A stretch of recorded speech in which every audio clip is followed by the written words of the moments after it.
Sunita Bharathi audio novels சேனலுக்கு தங்களை அன்புடன் வரவேற்கிறோம். நீங்கள் கேட்க போகும் கதை அதிரல் தாங்கும் பாதிரி. மேலும் பல தமிழ் கதைகளை கேட்க எங்கள் சேனலை லைக், ஷேர் மற்றும் சப்ஸ்கிரைப் செய்ய மறக்காதீர்கள். அதிரல் தாங்கும் பாதிரி அத்தியாயம் 21. பேசினால்தான் புரிதல் வரும் என்று தோழிக்கு அறிவுரை கூறியவள் பேச்சுக்கு இங்கே இடமே இல்லாமல் போனது. பெரும் தயக்கம்தான் விக்ரம் நிலா நடுவே. முன்பின் தெரியா நபருடன் பேசும் நட்பு பேச்சு கூட இருவருக்கும் இடையில் இல்லை. 3 வேளையும் சமையல் விக்ரம் தான். நிலா பாத்திரங்களை எல்லாம் கழுவி வைப்பாள். ஹாஸ்டல் வாழ்க்கையில் அவளுக்கு சமைக்க எங்கே வாய்ப்பு கிடைத்தது? இருவரின் அழுக்கு உடைகளையும் அவன் மெஷினில் துவைக்க போட்டால் இவள் வீட்டை சுத்தம் செய்வாள். இதை நீ செய், அதை நான் செய்கிறேன் என்று இருவரும் பேசியது கூட இல்லை. ஆனாலும் உரிமையாக அடுத்தவர்கள் வேலைகளையும் சேர்த்து செய்தார்கள். இப்படியே லாக்டவுனில் 1 வாரம் கடந்து இருந்தது.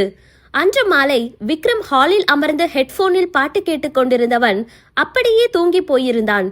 வீட்டின் அழைப்பு மணி சத்தம் கேட்கவே சட்டென்று கண்களை திறந்து எழுந்து சென்று பார்க்க ஒரு ஈ காக்கா கூட வெளியே இல்லை. யார் காலிங் பெல் அடிச்சது என்ற யோசனையில் உள்ளே திரும்ப நிலாதான் கையில் காபி கப்புடன் நின்றிருந்தாள். அவளை யோசனையாக பார்த்தவன், நீதான் பெல் அடிச்சியா என்று கேட்க, என்று தலையை ஆட்டியவள் அவனிடம் ஒரு கப்பை கொடுத்துவிட்டு சோபாவில் அமர்ந்து டிவி பார்த்து கொண்டே காப்பியை உறிஞ்ச அவளைதான் விசித்திரமாக பார்த்து கொண்டிருந்தான் விக்ரம். வெளியே இருந்து உள்ள இருக்கிறவங்களை கூப்பிடதான் காலிங் பெல் அடிப்பாங்க, நீ என்ன உள்ள இருந்துட்டே காலிங் பெல் அடிச்சு கூப்பிடுற என்று கேட்க, வேற எப்படி உங்களை கூப்பிடுறது சார்னா? நக்கலாக எதிர்கேள்வி வந்தது அவளிடம் இருந்து. மெலிதாக சிரித்து கொண்ட விக்ரம், விக்ரம்னு பேர் சொல்லி கூப்பிடு, சார் வேணாம் என்று சொல்லிக்கொண்டே அவள் கொடுத்த காப்பியை ஒரு மிடறு குடித்தவன், நான் போடுறதை விட ரொம்ப மோசமா இருக்கு என்று அவள் காப்பிக்கு கருத்து சொல்ல, பழகிக்கங்க. அலட்டல் இல்லாத பதில் வந்தது அவளிடம் இருந்து. ஒரு விஷயத்தில் அவளை குறை சொன்னால் கூட, என்ன குறை சொல்லிட்டா இனி நான் இந்த வேலையை செய்யவே மாட்டேன் என்று அவள் பின்வாங்கவில்லை. இனி இதுதான் உன் தலைவிதி, பழகிக்க என்பது போல் அவள் பதில் இருக்க, அவளின் இந்த உரிமை கூட மிக மிக பிடித்து போனது விக்ரமுக்கு. மனம் நிறைவான புன்னகை அவன் இதழ்களில் இழையோடு அவள் அருகே கிடந்த மற்றொரு சோபாவில் அமர்ந்தவன் அவளின் சோபா கைப்பிடியில் இருந்த டிவி ரிமோட்டை எடுக்க கைகளை நீட்ட சட்டென்று அவனிடம் இருந்து பறிப்பது போல் எடுத்துக்கொண்டவள் பிடிவாதமாக அவனை பார்த்தாள். சரிதான் என்று சொல்லிக் கொண்டவனும் வேறு வழியின்றி அவள் பார்ப்பதை பார்த்தான். முதல் முறை அவனுடன் சிறு சிறு விஷயத்துக்கு கூட சண்டையிட ஆள் கிடைத்து இருக்கிறதே. தனிமையே கதி என்று கிடந்தவன் தனிமையை துரத்தி அடிக்க வந்த தேவதை அல்லவா அவள். இரவு அவன் அறைக்கு வரும்போது இத்தனை நாள் நடுவில் கிடந்த கட்டில் சுவர் ஓரத்தில் கிடந்தது. வேறு யார்? அவன் மனைவி அயன் லேடிதான் கஷ்டப்பட்டு ஓரமாக தள்ளி போட்டிருந்தாள். இந்த கட்டில் கூட இருவருக்கும் இடையில் தடையாக இருக்கிறதே என்று யோசனையாக அதை பார்த்து கொண்டே உள்ளே வந்தவன் வெளியே எட்டி அவளை பார்க்க போனில் தோழிகளுடன் சிரித்து சிரித்து பேசிக் கொண்டிருந்தாள். திமிர்காரி, அடங்கா பிடாரி என்று எண்ணியவள் இந்த 1 வாரத்தில் அவன் எண்ணங்கள் மொத்தத்தையும் தகர்த்து இருந்தாள். அவளிடம் பெரிதாக பேசியது கூட இல்லை. ஆனாலும் மனம் நிறைவாக உணர்கிறான். பெட்ஷீட்டை எடுத்து கீழே விரிக்க போனவன் அதை சுருட்டி போட்டுவிட்டு கட்டிலில் படுத்துக்கொள்ள சிறிது நேரத்தில் உள்ளே வந்த நிலாவும் அலட்டல் இல்லாது அவன் அருகே படுக்க பதறி எழுந்தது என்னவோ விக்ரம் தான். என்னாச்சு? சிறிது கூட அவள் முகத்தில் அலட்டல் இல்லை. வெகு வெகு இயல்பாக கேட்டாள். ஒண்ணுமில்ல என்று தலையை ஆட்டியவன், இது சிங்கிள் காட் கட்டில், சிறியது என்று சொல்ல, நான் ஒல்லிதான், எனக்கு கொஞ்சம் இடம் போதும், தெரியாம கை கால் மேல பட்டா என்று சொன்னவளை அவன் பட்டா என்பது போல் ஆர்வமாக பார்க்க, படதான் செய்யும் என்று திமிராக சொல்லிவிட்டு அவனுக்கு முதுகு காட்டி படுத்துக்கொள்ள புன்னகைக்கு பஞ்சமில்லாது போனது விக்ரம் இதழ்களில். போன முறை லாக்டவுனில் தனிமையில் வாழ்க்கையை வெறுத்து போனவன் இந்த லாக்டவுன் முடியவே கூடாது என்று எண்ணிக்கொண்டான்.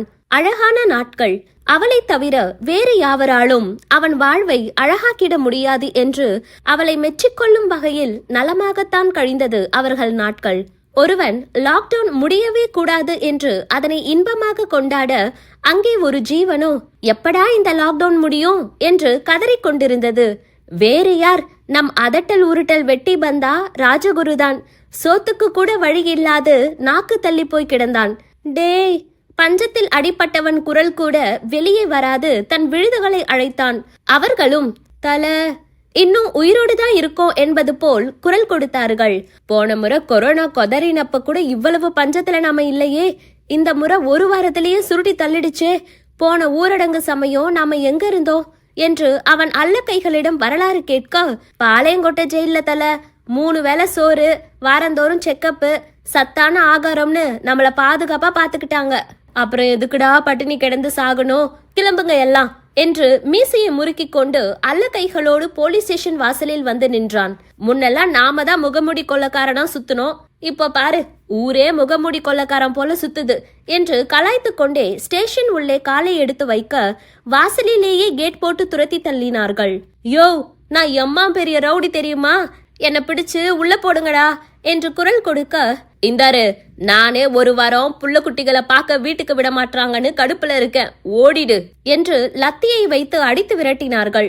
யோ, இன்ஸ்பெக்டரை பார்க்கணும், ஊரே வலை வீசி தேடிட்டு இருக்க டெரரிஸ்டியா நானு, சரண்டராக வந்திருக்கேன், என்ன தூக்கி இப்ப உள்ள போடுவீங்களா மாட்டீங்களா மிரட்டலாக ஆரம்பித்தவன் கெஞ்சலாக முடிக்க, சொன்னா கேட்க மாட்டா போடா என்று அவர்கள் விரட்ட இவன் மறுத்து தர்ணா பண்ண சத்தம் கேட்டு இன்ஸ்பெக்டர் வெளியே வந்தார். என்னையா இங்க பிரச்சனை என்று கேட்டவரிடம் இவனே வாலண்டரியா போய் தான் செய்த குற்றங்கள் செய்யாத குற்றங்கள் எல்லாத்துக்கும் வாக்குமூலம் கொடுக்க, நெற்றியை நீவி கொண்டவர், நீ என்ன மோட்டிவோட இங்க வந்திருக்கன்னு நல்லா புரியுது.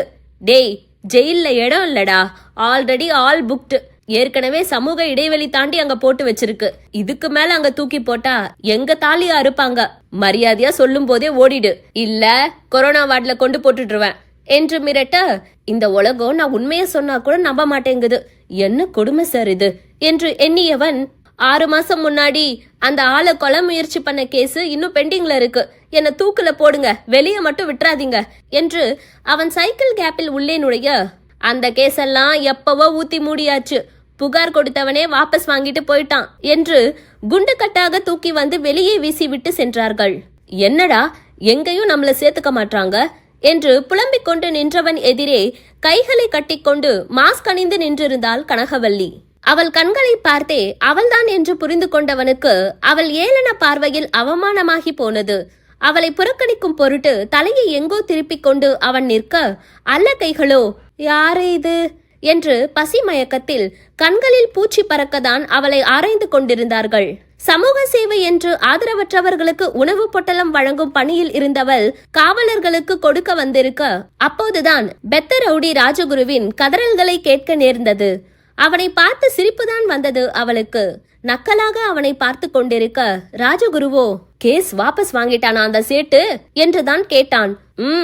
அதுக்கு தானே என்ன கடத்திட்டு போன, உன்னை பார்த்து பயந்து நான் தான் வாபஸ் வாங்க வச்சேன் என்று அவள் சிரிப்பை அடக்கி கொண்டே சொன்னாள். கேஸ் ரீஓபன் பண்ணி என்ன தூக்கி உள்ள போட சொல்லு என்று கெத்து குறையாது திமிராக கேட்க, ஐயோ அம்மா, மறுபடியும் என்ன கடத்திட்டு போய் கிட்னியை உருவனா, எனக்கு உன்னை பார்த்தா பயம் என்று அவள் பயந்தது போல் பாவலா செய்ய, கலாய்க்கிறாள் என்று நன்றாக தெரிந்தாலும் அவளை விட்டாலும் இப்போது வேறு வழி இல்லையே, நானே சொல்றேன், பயப்படாம கம்ப்ளைண்ட் பண்ண சொல்லு என்று அவன் சொல்ல சத்தமாக சிரித்து விட்டாள் கனகவள்ளி. அவள் சிரிக்க இங்கே ராஜகுரு அருகே நின்றிருந்த சமையல் சக்கரவர்த்தி பொத்தென்று மயங்கி குப்புற விழுந்தான். ஐயோ என்ற ராஜகுரு பதறி போய் அவனை திருப்பி போட்டு, டே எழுந்துடா என்று கன்னத்தை தட்டியபடி, சனியனே, ஏற்கனவே பசி மயக்கத்துல இருந்தான், இப்படி பேய் மாதிரி சிரிச்சு கொன்னுட்டியே என்று அவளை திட்ட, அவளோ மூவரையும் புரியாமல் தான் பார்த்து கொண்டிருந்தாள். சமையலு கண்ணு தொரராசா என்று அவன் உசுப்ப, தல நான் இன்னும் சாகலையா என்று முணங்கிக் கொண்டே எழுந்து அமர்ந்தான் சமையல். மூவரையும் பார்த்து கொண்டிருந்தவள் என்னாச்சு என்று கேட்க, லெப்ட் தான், தங்கள் சோக கதையை சொல்லி சோறு கேட்டான். ஏண்டா மூதேவிகளா, அதான் அங்கங்க எவனாவது புண்ணியவன் பொட்டல சோறு போடுறானே, வாங்கி தின்னு தொலைய வேண்டியது தானே என்று திட்ட, ஏது பொட்டல சோறா, இந்த சம்பவம் எங்க நடக்குது என்று லெப்டை ராஜகுரு முறைத்தான். அவன்தானே வெளியே எவ வீட்லயாவது சோத்தை திருடி தின்னுவோம் என்று கிளம்பியவன் குறுக்கே விழுந்து, தல ஊரே நோய் தொற்றுல சாக கிடக்கு, இந்த நேரம் வெளியே போறேன்னு சொல்ற, எவன் கொரோனால இருக்கான்னு தெரியல, உசுறு முக்கியம் தல என்று தடுத்திருந்தான். இப்போதும் வேறு வழியே இல்லாமல் தான் மூவரும் வெளியே தலையை நீட்டியது. நீ எல்லாம் பெரிய ரவுடி லூசு பயல என்று திட்டிக் கொண்டே அவள் கொண்டு வந்த சாப்பாடு பொட்டலங்களை ஆளுக்கு ஒன்றாக கொடுக்க, ரோஷமா முக்கியம், சோறுதானே முக்கியம். வீதி என்றும் பாராது, உச்சி வெயில் என்றும் உணராது, சோறு கண்ட இடமே சொர்க்கம் என்று மூவரும் அங்கேயே அமர்ந்து உண்ண தன் ஸ்கூட்டியில் அமர்ந்து அவர்களை தான் பார்த்து கொண்டிருந்தாள் கனகவள்ளி. காவலர்களுக்கு பார்சல் கொடுத்துவிட்டு அவள் கிளம்ப எத்தனிக்க, ஓய் நாளைக்கு வருவியா என்று கேட்டான் ராஜகுரு. அவள் திரும்பி பார்த்து அவனை முறைக்க, இல்ல எங்க சோறு போடுவாங்கனாவது சொல்லிட்டு போ என்று சொல்ல மென்மையாக சிரித்து கொண்டவள் ஸ்கூட்டியை விட்டு இறங்கி வந்து அவன் சட்டை பாக்கெட்டில் இருந்து போனை எடுத்து தன் எண்ணை பதிவு செய்து கொடுத்தவள், நாளைக்கு காலையில கால் பண்ணி கேளு என்று எடுத்தபடியே அவன் பாக்கெட்டில் வைத்துவிட்டு சென்றாள். அவள் சென்றதும், தல அந்த பொண்ணுக்கு உன்னை பிடிச்சிருக்கு போல. ஆமா தல, உன்னை லவ் பண்ணுது என்று இரண்டு பக்கமும் அமர்ந்திருந்த அவன் விடுதுகள் சொல்ல சட்டென்று புறையேறி விட்டது ராஜகுருவுக்கு. இருமியவன் தலையை இருவரும் தட்டிவிட இருவர் கைகளையும் இவன் தட்டிவிட்டான். கொன்னுருவ ரெண்டு பேரையும். ஒரு வயசு சோத்துக்காக அந்த பஜாரி கிட்ட என்ன மாட்டி விட்டு அடிவாங்க வைக்க பாக்குறீங்களா என்று கோபம் கொண்டவனிடம் இன்னும் நெருங்கி அமர்ந்த இருவரும், தல உனக்கே தெரியுது அது பஜாரின்னு, யாருக்காவது பயப்படுற ஆள் போலவா இருக்கு? அது உனக்கு பயந்து கேஸ் வாபஸ் வாங்கினேன்னு சொன்னதெல்லாம் நம்புற போலவா இருக்கு? இப்ப கூட பாரு, நீ பசின்னு இங்க வந்து நின்னதும் அதுதானே சோத்து பொட்டலத்தோட வந்துச்சு. கூட்டி கழிச்சு பாரு தல, கணக்கு சரியா வரும், நமக்கு கவலை இல்லாம சோறு கிடைக்கும் என்று அவனை உசுப்பி விட்டு இருவரும் விரலை சப்பிக்கொண்டே எழுந்து சென்றார்கள். ராஜகுருவும் இதுக்கு வாய்ப்பே இல்லையே, ஒருவேளை இருக்குமோ என்று எண்ணிக்கொண்டிருக்க, தல உன் பர்சனாலிட்டி அப்படி தல, உன்ன மாதிரி பசங்களை எல்லா பொண்ணுங்களுக்கும் பார்த்ததும் பிடிக்காது. திரும்ப திரும்ப உன் மூஞ்ச மண்டையில ஓட்டி பார்த்ததான் பிடிக்கும். அப்படிதான் நீயும் அந்த பொண்ணு மனசுல ஸ்ட்ராங்கா இடம் பிடிச்சிட்ட. நம்பர்லாம் தந்துட்டு போயிருக்கு. உடனே போனை போட்டு இப்ப எங்க பொட்டலம் கொடுத்துட்டு இருக்குன்னு கேளு தல, ராத்திரிக்கும் 3 வாங்கிட்டு போவோம் என்று சொல்ல ஆளுக்கு ஒரு அடியை போட்டு இருவரையும் அழைத்து சென்றவன் அவள் சொன்னது போலவே அடுத்த நாள் அவள் எண்ணிற்கு அழைக்க கனகாவும் ஒரு இடத்திற்கு வர சொன்னாள். ராஜகுருவும் இரவு முழுவதும் அல்லக்கைகள் போட்ட தூபத்தில், ஒருவேளை இருக்குமோ பாரா, நம்மளையும் ஒரு பொண்ணு லவ் பண்ணுது என்று ஆசையாக தன் முகத்தை கண்ணாடியில் பலமுறை பார்த்து டிப்டாப்பாக கனகாவை பார்க்க கிளம்பி வந்தான். நீட்டாக ஒயிட் ஷர்ட்டை இன் பண்ணி ராஜ தோரணையில் வந்து நின்றவன் கையில் கனகா சுத்தம் செய்யும் பெரிய குச்சியை கொடுத்து, இந்த இடம் மொத்தமும் சுத்தமா கிளீன் பண்ணு என்று வேலை ஏவினாள். பலவித எதிர்பார்ப்புகளோடு ஹீரோ போல் தயாராகி வந்தவனை நொடியில் பாதாள சாக்கடையில் முக்கி எடுத்தது போல் அவள் பெருக்குமாரை கொடுத்து சுத்தம் செய்ய சொல்ல அதிர்ச்சி தாண்டி, நான் பாட்டுக்கு சிவனேன்னு தானடா இருந்த, நைட்டு புல்லா அந்த புள்ள உன்னை லவ் பண்ணுது தல, நீ இல்லனா செத்துடும், அதுக்கு வாழ்க்கை கூட சொல்லி ஏத்தி விட்டதெல்லாம் இப்படி அவ என தெருவ கூட்ட வைக்கிறதுக்கு தானா என்பது போல் இருவரையும் பார்க்க அவர்களோ ஆத்தே என்று அவன் அடிக்கு பயந்து வாலண்டரியாக ப்ளீச்சிங் பவுடரை வீதி முழுவதும் தெளிக்க சென்று விட்டார்கள். காதல் ஆசையில் துள்ளி ஓடி வந்தவனை தூய்மை பணி செய்ய வைத்திருந்தாள் கனகவள்ளி. அதிரில் தாங்கும் பாதிரி. அத்தியாயம் 22. கையில் பெருக்குமாரோடு நின்றிருந்த ராஜகுரு நிமிர்ந்து கனகாவை பார்க்க அவளும் கையில் கிளவுஸை மாட்டிக்கொண்டு பணியில் இறங்கி விட்டாள். என்னென்னமோ கனவு கண்டு வந்த, கடைசியில இப்படி ஆகி போச்சே. நீ கெட்ட கேட்டுக்கு வக்கீல் பொண்ணு கேக்குதா உனக்கு என்று அவன் மனமே அவனை காரி துப்ப, போடுற சோத்துக்கு வேலை செய்வோம் என்றுதான் ஆள் நொந்து கொண்டே பெருக்க ஆரம்பித்தான். சிறிது நேரத்தில் ஏதோ முதுகை துளைக்கும் குறுகுறுப்பில் திரும்பி பார்க்க சற்று தொலைவில் நின்றிருந்த கனகவள்ளி அவனையே பார்த்து கொண்டிருந்தாள். இவ எதுக்கு இப்ப குறுகுறுன்னு பார்த்து போதை ஏத்துறா? வேலை ஒழுங்கா செய்யறானு பாக்குறாளா? வேற எதுக்கு பார்க்க போறா என்று அவனே கேள்வி கேட்டு பதில் சொல்லிக் கொண்டே அவள் பார்வையில் இவன்தான் கூச்சம் கொண்டு தலையை குனிந்து நன்றாக சுத்தம் செய்ய ஆரம்பித்தான். மெல்லிய புன்னகையுடன் அவனை பார்த்து கொண்டிருந்த கனகவள்ளியும் அவனை அடிக்கடி பார்த்து கொண்டேதான் வேலைகளை செய்தாள். இங்கே லாக்டவுன் செண்பகாவை வற்றி செய்தது என்றே சொல்லலாம். காலை 5 மணிக்கே அவளை எழுப்பி விடவில்லை என்றாலும் 6:30க்கு மேல் அவளை சத்தியன் தூங்க விடுவதும் இல்லை. அமைதியாக எழுப்பி பார்ப்பான். எழுந்துக்கவில்லையா கண்ணத்து முத்தங்களில் எழுப்ப ஆரம்பித்தான். அவளும் இப்போதானே தூங்குன, அதுக்குள்ள விடிஞ்சிருச்சா, ஒரு 5 நிமிஷம் என்று இழுத்து மூடி தூங்க எண்ணுபவள் அவன் இதழ் தீண்டவும் கன்னத்தை பொத்திக் கொண்டு அடித்து பிடித்து எழுந்து குளியலறை ஓடுவாள். பெரிதாக வெட்டி முறிக்கும் வேலையெல்லாம் அவள் செய்தது இல்லைதான். இருந்தாலும் இத்தனை நாட்கள் சொகுசாக வளர்ந்த உடம்பு அல்லவா, சொடுக்கு போட்டால் எல்லா வேலையும் தானாக நடக்கும் சக்தி கிடைத்தால் நன்றாக இருக்கும் என்றுதான் இப்போதெல்லாம் யோசனையாக இருக்கிறது. இதற்கு நடுவே 5வது செமஸ்டர் பரீட்சை ஆன்லைனிலேயே முடிந்து இருந்தது. கேள்வித்தாளை பதிவிறக்கம் செய்து வேக வேகமாக புத்தகத்தில் விடையை தேடி பார்த்து எழுதும் மனைவியை சத்யன் முறைக்க பாவமாக உதட்டை சுழித்து புத்தகத்தை மூடி வைப்பவள் அவனையே பரீட்சை எழுதி தர சொல்லி கேட்டு அடியும் வாங்கி இருக்கிறாள். எல்லாரும் பார்த்து தான் எழுதுவாங்க, ஏன் எனக்கு மட்டும் இப்படியெல்லாம் நடக்குது என்று புலம்பிக் கொண்டே ஆன்லைன் பரீட்சைக்கு கூட படித்து எழுதிய முதல் ஆள் அவளாகத்தான் இருப்பாள். அவ்வப்போது சத்யன் மீது உரிமை போர் கூட இப்போதெல்லாம் வருகிறது. அவன் அக்கா பொண்ணு காயத்ரி இவளை ஓரம் தள்ளி, மை மாமா எனக்கு பிறகுதான் உனக்கு என்று அவன் தோளில் சாய்ந்து சலுகை கேட்டால் இவள் வயிறு பத்தி எரிந்தது. காதலுக்கு அஸ்திவாரமே இந்த பொசசிவ் தானே. இருவரையும் பிரித்துவிட்டு மை மாமா என்று ஒரு வேகத்தில் இவளும் அவன் மார்பில் சாய்ந்து கொள்ள, முடியாது முடியாது எங்க சித்தப்பா என்று அவனை பங்கு போட ஒரு கூட்டமே ஓடி வரும். போட்டி இருக்கும் பொருள் மீது தானே ஈடுபாடு அதிகமாகும். அவளுக்கும் அவன் மீது நாட்டம் வந்தது என்னவோ உண்மைதான். ஆனாலும் பெண்மனம் கள்ளத்தனமாக பதுங்கிக் கொண்டது.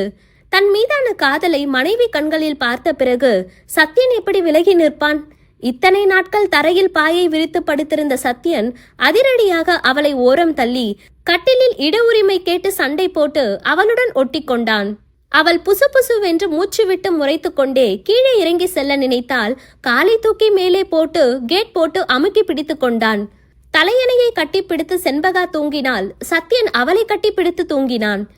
என்ன இது என்று அவன் மார்பில் கிடந்து நெளிபவளை இன்னும் நெருக்கி பிடித்து, நீ தலைக்கணியை கட்டி பிடிக்கிற, எனக்கு இல்ல அதான் என்று அணைப்பு இறுகுமே தவிர அவளை விலகும் எண்ணம் எல்லாம் இல்லை. ஆன்லைன் என்றாலும் இன்னும் 3 மாதம் படிப்பு இருக்கிறது. அதிரடியாக அவளை எடுத்துக்கொள்ளும் எண்ணம் எல்லாம் இல்லை. ஆனாலும் மனைவியின் ஸ்பரிசம் கேட்டு ஆர்ப்பரிக்கும் மனதை அவள் அணைப்பில் மட்டும் குளிர்விக்க எண்ணிதான் நெருங்கினான். காதல் வரைமுறையில் நிற்கும் வாய்ப்பாடமா என்ன? முடிவிலியின் மூலதனம் அல்லவா? அவள் துடிப்பு அடங்கி அவனுள் அவள் புதைந்து போகும் வேளையில் காதல் பேச்சுக்கள் தொடர்ந்தது அவனிடம். லட்டு என்று மெதுவாக அவன் அழைக்கவும் புதிதான செல்ல பெயரில் வெடுக்கென்று நிமிர்ந்து பார்த்தவள் அவன் காந்த கண்களில் கண்டுண்டு தலை கவிழ்ந்து கொண்டாள். அன்னைக்கு ஒரு விளக்கம் கேட்டியே, சொல்லவா? அந்தரங்க பேச்சுக்கள் மெதுவாக ஆரம்பமானது. என்ன விளக்கம் என்று அவள் யோசிக்க, அதான் அன்னைக்கு கிளாஸ் ரூம்ல என்று மனைவிக்கு ஹஸ்கி குரலில் நினைவுபடுத்த முயன்றான். என்ன? புருவம் சுருக்கி யோசித்தவள் காதுகளில் அவன் இதழ்கள் மெதுவாக உரச அவள் யோசனை அப்படியே மட்டுப்பட்டது. இருவரின் நெருக்கமும் அவனின் வாசமும் பெண்ணவளை புதுவித உணர்வில் நடுங்கச் செய்தது. இத்தனை நாள் இல்லாது அவனின் அதிகப்படியான நெருக்கத்தில் பயந்து போனவள் அவனை விட்டு விலகி ஓடவே நினைத்தாள். தன்னை அணைத்து பிடித்திருந்த அவன் கரங்களை அவள் கரங்கள் விலக்க முயல என்று சலித்தபடி அவளை இன்னும் தன்னோடு இறுக்கி பிடித்தவன் அவள் காதுக்குள், மேங்கோக்கு அர்த்தம் தெரிய வேணாமா என்று மோகம் கலந்த தாபமான குரலில் கேட்க, பேச்சே வரவில்லை அவளுக்கு. அவள் முகத்தை தன்னை நோக்கி நிமிர்த்தியவன் அவள் விழிகளை கிரக்கமாக பார்த்து கொண்டே விழிகளால், சொல்லவா என்று கேட்க உடல் மொத்தமும் நடுங்கி போனது செண்பகாவுக்கு. இந்த நிலையில் அந்த விளக்கம் தேவையே இல்லையே என்றுதான் நினைக்க தோன்றியது. இல்ல வேணா என்று உதடுகள் துடிக்க கண்களை அழுந்த மூடிச் சொன்னாள். ஏன், தெரிஞ்சிடுச்சா? ஏமாற்றமான அவன் குரலில், இல்ல இப்போல்லாம் நீங்க சரியில்லை, விளக்கம் கேட்டு வில்லங்கத்தை விலை கொடுத்து வாங்க நான் தயாரா இல்ல என்று அவன் மார்பில் இருந்து நழுவி திரும்பி படுத்து கொண்டவளை இதழ்களுக்குள் அடக்கிய சிரிப்புடன் பின்னோடு அணைத்து கொண்டவன், விவரம்தான் என்று மெச்சிக்கொண்டாலும் வாத்தியார் பொண்டாட்டிக்கு தெரியாம எதுவும் இருக்கக்கூடாதே, தெரியாத விஷயத்த என்கிட்ட கேட்டு தெரிஞ்சுக்க உனக்கு சொல்லி கொடுக்க தானே நான் இருக்கேன் என்றவன் அவள் சுதாரிக்கும் முன் செயல்முறை விளக்கமே சொல்லி அவளை மேலும் திணறடித்திருந்தான். அவன் வன்கரங்கள் பெண்ணவள் மென் அங்கங்களை ஸ்பரிசிக்க அதன் பிறகு அவன் கொடுத்த விளக்கங்கள் அனைத்தும் சென்சார் கட் தான். காமம் கலந்த காதல் பாடம் அவன் கற்றுக் கொடுக்க கத்துக்குட்டி அவளும் சற்று பயந்துதான் போனாள். இதுவரை இல்லாத பெரும் தயக்கம். அவனோடு இத்தனை நாட்கள் தனி அறையில் இருந்திருக்கிறாள். ஆனால் இன்று இந்த நிமிடம், இந்த தருணம், இந்த ஸ்பரிசம் ஏதோ தவறு செய்வது போல் உடலை நடுங்க வைத்தது. எட்டி வாசலை பார்த்தால் கதவு பூட்டிதான் இருந்தது. தனி அறையில் ஒரு ஆணுடன் இருக்கிறாள். அதுவும் தன்னிடம் அத்துமீறும் அவன் கரங்களை தடுக்க வழியின்றி இருக்கிறாள். மெதுவாக தன் மேனி தீண்டும் அவன் கரங்களுக்கு மறுப்பு தெரிவித்தாலும் உறுதியாக அவனை தடுக்க அவளும் முயலவில்லை. நிலாதான் சொல்லி இருக்கிறாளே, சத்தியன் உரிமை போருக்கு நீ தடை போடாதே என்று.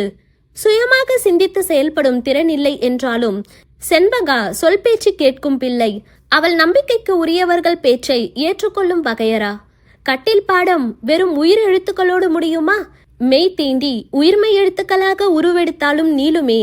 தனக்கு முதுகு காட்டி திரும்பி படுத்திருந்த மனைவியை நேராக சரித்து படுக்க வைத்தவன் அவள் விழிகளை எதிர்கொண்டு என்ன என்று புருவம் உயர்த்தி கேட்க, இன்று அவனின் புது அவதாரத்தில் பதறியவளும் எதுவும் இல்லை என்றுதான் இடவலமாக தலையை ஆட்டினாள்.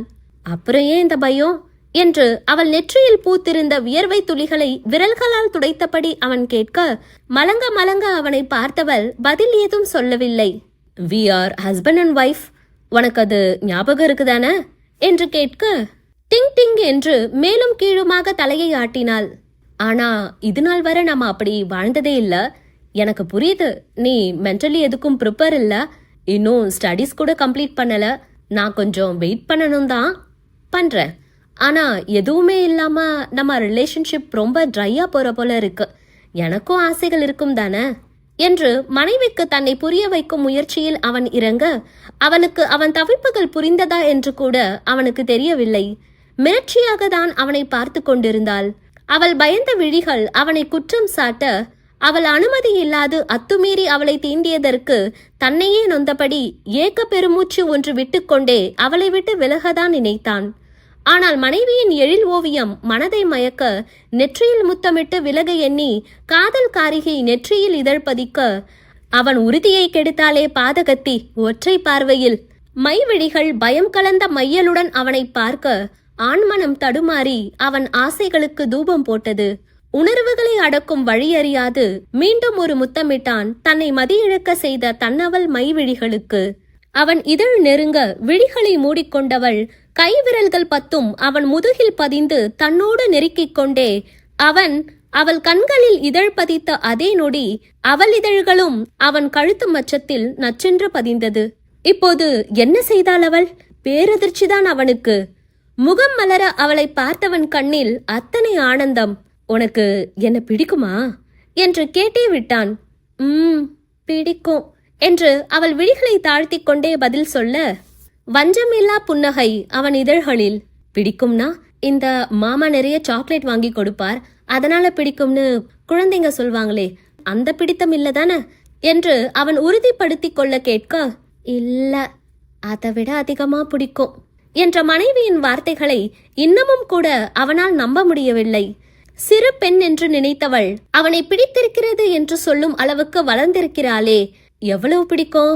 ஆர்வமாக கேட்டான்.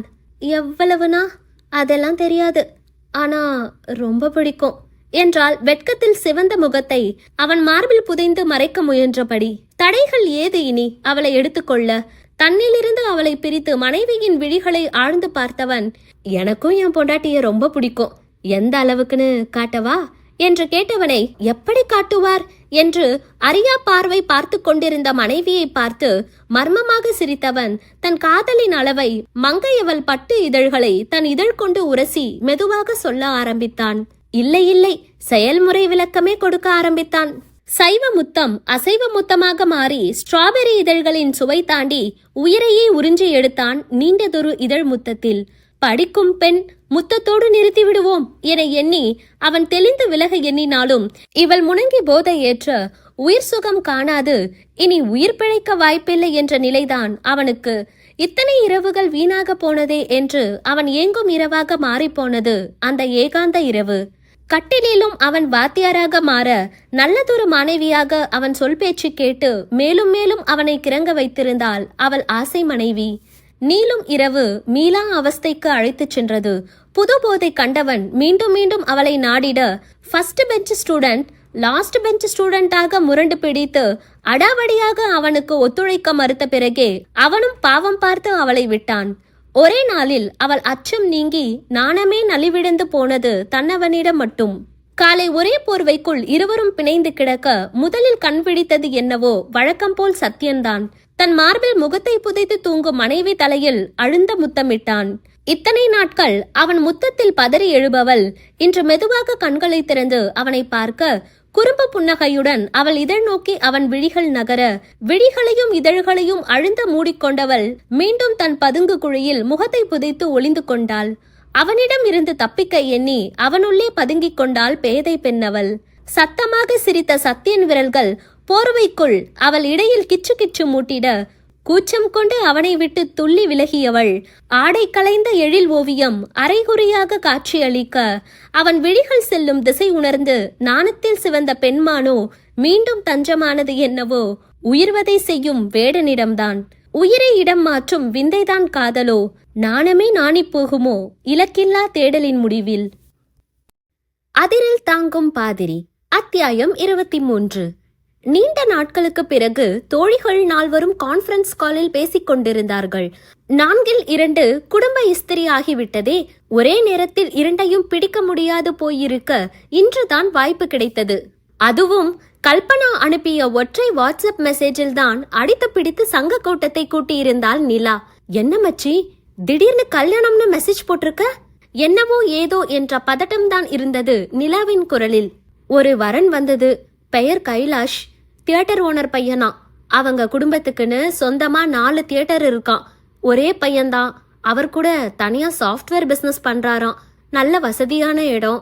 பையனும் நல்லா இருக்கான்னு வீட்ல ஓகே சொல்லிட்டாங்க என்றவளிடம், எதுக்கு இப்போ லாக்டவுன்ல அவசர அவசரமா கல்யாணம் பண்றாங்க?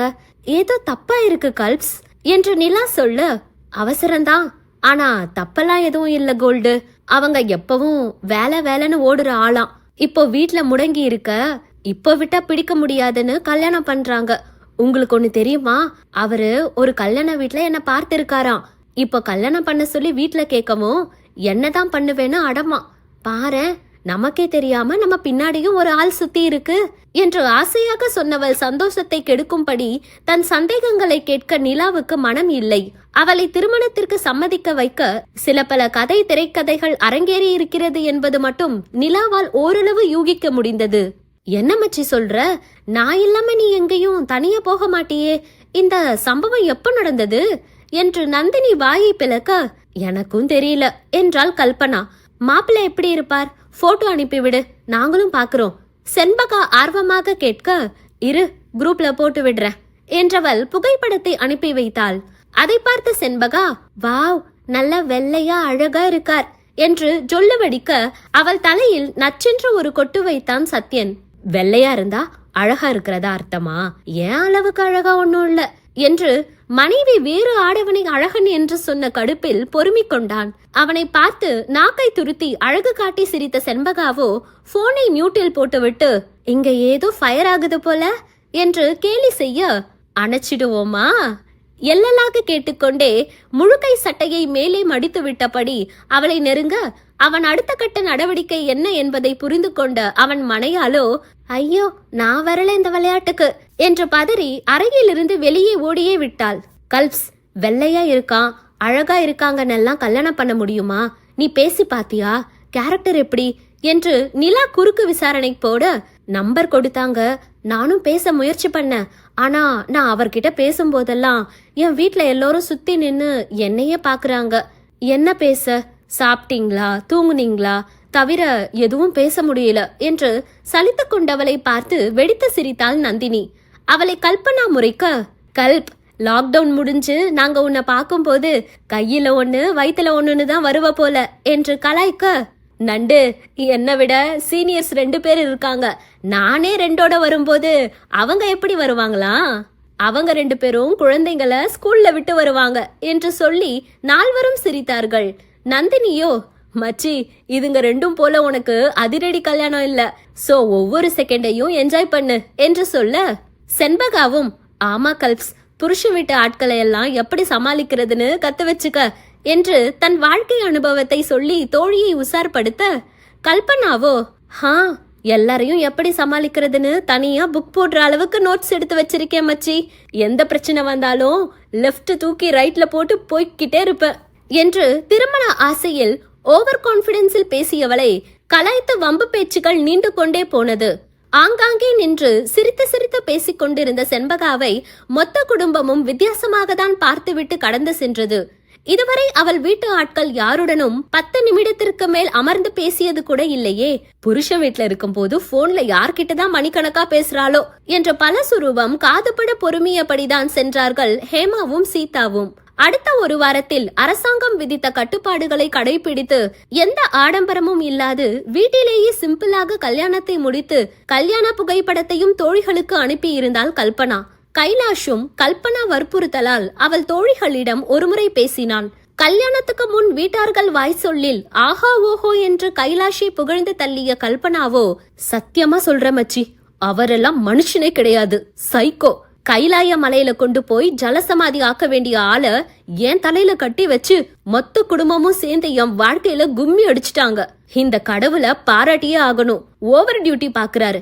எந்த வகையில எப்படியெல்லாம் பிரச்சனை வந்தா அதை எப்படி சமாளிக்கிறதுன்னு நம்ம ரெடியா இருப்போம். ஆனா வைப்பாரு பாரு ஆப்பு நடு மண்டையில நச்சுன்னு. நான் கேட்டனா, இப்ப எனக்கு கல்யாணம் பண்ணி வைக்க சொல்லி ஜாலியா சைட் அடிச்சுட்டு சுத்திட்டு இருந்த பொண்ண குடும்பமே சேர்ந்து கன்வின்ஸ் பண்ணி கல்யாணம் பண்ணி வச்சுட்டு அடிச்சது பாரு ஒரு அந்தர் பல்ட்டி. நீ பிடிச்சு ஓகே சொன்ன பிறகுதானே கல்யாணம் செஞ்சு வச்சோம்னு. நான் அதர்வா துருவ் விக்ரம் கூட தான் பிடிக்கும்னு சொல்றேன். அவங்களெல்லாம் கல்யாணமா பண்ணி வச்சாங்க. கடுப்புகளை கிளப்பி விட்டுட்டு என்று குடிகாரனை விட மோசமான நிலையில் பிதற்றிக் கொண்டிருந்தாள். இறுதி செமஸ்டரும் லாக்டவுனில் ஆன்லைன் எக்ஸாமில் முடிந்துவிடும் என்று நம்பிக்கையாக இருந்தவர்கள் ஆசையில் மண்ணை அள்ளி போட்டது அந்த கொடிய நோய் தொற்று. முன்னேற்பாடுகள் மருந்துகள் மூலம் முதல் தடவை போல் நீண்ட காலம் முடக்கி போடாது 5 மாதத்திலேயே அனைத்தும் இயல்பு நிலைக்கு திரும்பி செயல்பட ஆரம்பித்திருந்தது. மாணவர்களுக்கெல்லாம் இறுதி ஆண்டு செமஸ்டர் தேர்வு நடைபெற்று கொண்டிருக்க அப்போது சந்தித்த தன் தோழிகளிடம் தன் 2 மாத திருமண வாழ்க்கை குமுறல்களை கொட்டிக் கொண்டிருந்தாள் கல்பனா. தன் பேச்சு மற்றவர்கள் காதிலும் விழும், அவர்களும் தன் குமுறல்களை கேட்கிறார்கள் என்று உணர மறந்தவள் தோழிகளை பார்த்ததும் தாயை கண்ட பசு போல தாவி அணைத்து அனைத்தையும் புலம்பி தீர்த்தாள். மனுஷனுக்கு பொசசிவ்னஸ் இருக்க வேண்டியதுதான். ஆனா 3 நேரமும் பொசசிவ கரைச்சு குடிக்கிற மனுஷன் கூட எப்படி வாழ முடியும்? அவர் சொல்றதுக்கெல்லாம் தலைய ஆட்டுற வரைக்கும் எல்லாம் நல்லா தான் போயிட்டு இருந்துச்சு.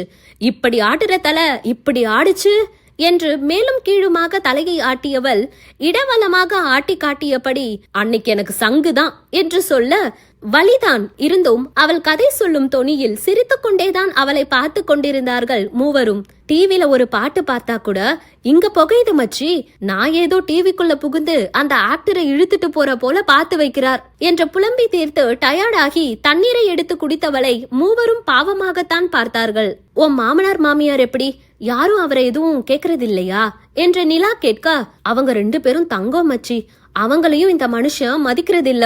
நீ விரும்புறவனை விட உன்ன விரும்புறவனை கல்யாணம் செஞ்சுக்கிட்டாதான் வாழ்க்கை நல்லா இருக்கும்னு என் அண்ணன் கம்பி கட்டும் போதே நான் உசாராகி இருக்கணும். போச்சு, என் வாழ்க்கையே போச்சு என்று கல்பனா புலம்பல்கள் நடுவேதான் முதல் பரீட்சை முடிந்தது. பரீட்சை முடிய வெளியே வந்த கல்பனாவை அழைத்து செல்ல கைலாஷே வந்திருந்தான். நல்ல சிவந்த நிறம், கட்டுக்கோப்பான உடல்வாகு, கண்களில் கூலர்ஸ் என்று ஹிந்தி ஹீரோ போல் காலேஜ் வாசலில் காரில் சாய்ந்து நின்றிருந்தவனை ரசிக்காத கண்களே இல்லை என்று சொல்லலாம். தன் கணவனை மற்றவர்கள் ரசிக்கிறார்கள் என்று பொறாமை கோபம் எதுவும் கல்பனாவிடம் இல்லை. இப்படிதான் அழகா இருக்காருன்னு வாய பிளந்துட்டு போய் வாங்கி கட்டிட்டு இருக்க. படிச்சவன் பிராட் மைண்டடா இருப்பான்னு நினைச்சா இவன் ஆதி காலத்துக்கு முன்னாடி எங்கேயோ இருந்து தப்பிச்சு வந்திருப்பான் போல என்று மனதில் நொந்து கொண்டே அவனை ரசிக்கும் பெண்களை பாவமாக பார்த்து கொண்டுதான் அத்தனை பாந்தமாக அவன் அருகே வந்து நின்றாள் கல்பனா. அவளின் இந்த அடக்க ஒடுக்க அமைதியை பார்த்த தோழிகளோ, நம்ம கல்பனாவா இது என்று மாபெரும் குழப்பத்தில் தான் நின்றிருந்தார்கள்.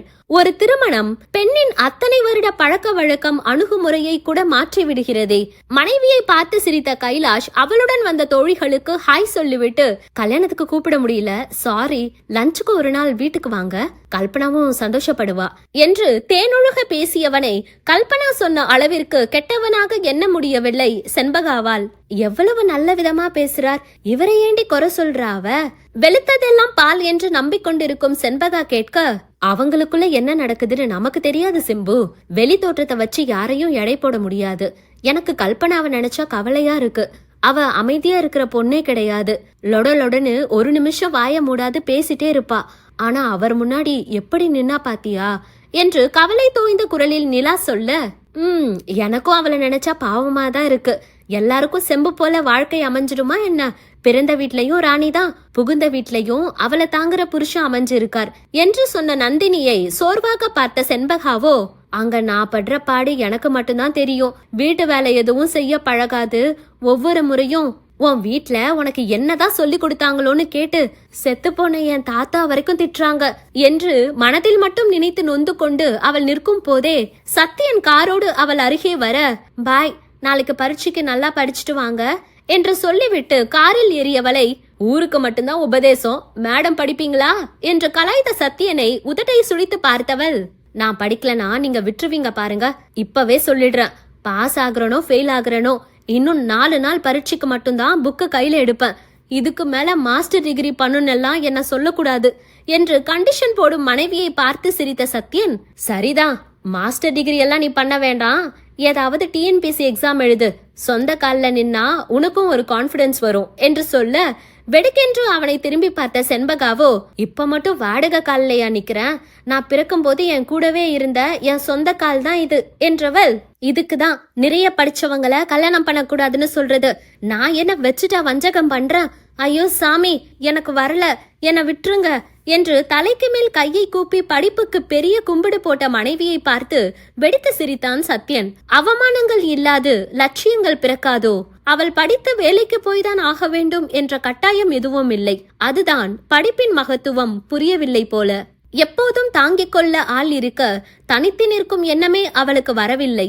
செண்பகா சென்றவுடன் நிலாவும் நந்தினியும் பேருந்து நிறுத்தத்தில் வந்து நின்றனர். மச்சி, உன்னை பிக்கப் பண்ண உன் ஆள் வரல? பிடிக்கலன்னு சொன்னாலும் எல்லாம் ஜோடி ஜோடியாக சுத்தும் கடுப்பில் நந்தினி கேட்டாள். நான் பஸ்ல வரேன்னு சொல்லிட்டேன் என்றாள் நிலா அலட்டல் இல்லாது. ஏ, இன்னும் எவ்வளவு நாளைக்கு மறைச்சு வைக்க போறீங்க? நாங்க எதையும் மறைக்கல, ஒரு ஓரமா இருக்கோம், அவ்வளவுதான். ஓரமா யாருக்கும் தெரியாம மறைஞ்சு குடுத்தனும் நடத்துறீங்க என்று கேலி செய்தபடியே இருவரும் அவரவர் செல்ல வேண்டிய பஸ்ஸில் ஏறி அமர்ந்தார்கள். இன்னும் நிலா விக்ரம் திருமண விடயம் கல்லூரியில் யாருக்கும் தெரியாது. இருவரும் ஒன்றாக வசிப்பதையும் சொல்லும் அவசியம் இல்லை என்று எண்ணி அவர்கள் சொல்லாது விட்ட விடயங்கள் எல்லாம் கள்ளத்தனமாக தான் மாறியது. ஹாஸ்டல் மறுபடியும் திறந்திருந்தாலும் அங்கே செல்லும் மனநிலை நிலாவுக்கு இல்லை. அனுப்பும் எண்ணம் விக்ரமுக்கும் இல்லை. ஹாஸ்டல் திறந்தாச்சு. அவள் எண்ணம் அறிந்து கொள்ள தகவலாக மட்டுமே சொன்னவனிடம், எனக்கும் மெசேஜ் வந்துச்சு, போகணுமா என்று அவன் தர்ம பத்தினி அனுமதி கேட்க, ஓ விருப்பம். நல்ல கணவனாக முடிவை அவளிடமே கொடுத்தான். இங்கேயே எனக்கு வசதியா தான் இருக்கு என்றவள், உன்னை விட்டு நான் நகரவே மாட்டேன் என்று சொல்லாமல் சொல்லிவிட்டு சென்று விட்டாள். இன்னும் மணிரத்னம் படம் போல் 1-2 வார்த்தைகளில் தான் பேச்சுவார்த்தை நிகழ்ந்து கொண்டிருந்தது இருவருக்கும். இதயம் இரண்டும் பேசிக்கொள்ளும் போது வாய்மொழிக்கு அவசியம் இல்லையே. கடக்கும் நாட்கள் யாவும் நலமாக இருந்தால் கடவுள் என்று ஒருவர் இருப்பதையே மனிதன் மறந்து விடுவானே. நிலா விக்ரம் வாழ்க்கையில் கலவரம் உண்டு பண்ணவே பிளைட் ஏறி வந்தார்கள் ராஜன் கவியரசி. பாசம் கொண்ட உறவுகள் மீது இருவரும் பகையை உமிழ எதிர்பார்ப்புகள் அனைத்தும் ஏமாற்றத்தில் முடியுமோ? இனி ஒரு ஏமாற்றம் இருவரின் இதயமும் தாங்குமோ? அதிரல் தாங்கும் பாதிரி. அத்தியாயம் 24.